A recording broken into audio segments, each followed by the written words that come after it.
ሰላም ጤና ይስጥልኝ የተከበራችሁ የኢትዮ ዜና ቤተሰቦች እንዴት አላችሁ? ዝርዝር ዜናዎቻችን የተለያዩ ጉዳዮችን አጠናክሮ ከሰዓት ጀምሮ ወደ እናንተ መድረሱን ይቀጥላል። ቻናሉን ሰብስክራይብ እያደረጋችሁና መረጃዎችንም ላይክ እያደረጋችሁ ለበርካቶች እያጋራችሁ አብራችሁን ትዘልቁ ዘንድ ከወዲሁ በአክብሮት እንጠይቃለን።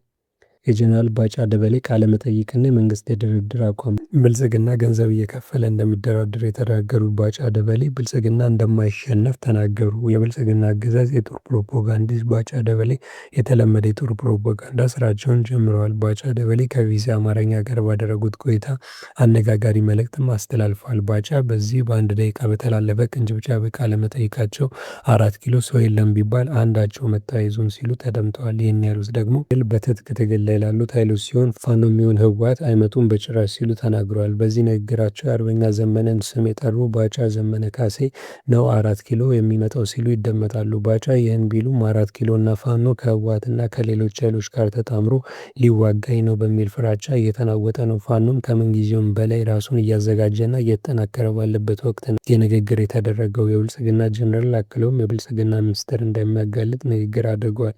ፋኖ የሚሆን ሌሎች ኃይሎች ከድተው ብልጽግናን የሚከላከሉ ኃይሎች እንደተባለው ተደራድረው አሊያም ሰላም መርጠው ሳይሆን ገንዘብ ተሰጥቷቸው መሆኑን አጋልጠዋል። ባጫ ገንዘብ ከሆነ ከፈለጉት ከመንግስት ጋር ይደራደሩ ይሰጣቸዋል ያሉ ሲሆን እንጨራረሳለን እንጂ አንሸነፍም ሲሉ ብልጽግና እንደማይሸነፍ አረጋግጠዋል። ለማስረሻ ሰጢም ወደ ብልጽግና የገቡት ገንዘብ ተከፍሏቸው መሆኑን ይፋ አድርጓል። ባጫ ደበሌ በሽምቅ ውጊያ ተማርኮ የሽምቅ ውጊያ ጥበብን ለማስተማር የጸረ ሽምቅ ውጊያ ጥበብ የሚል መጽሐፍ የጻፈ ምርኮኛ መሆናቸውም ይታወቃል።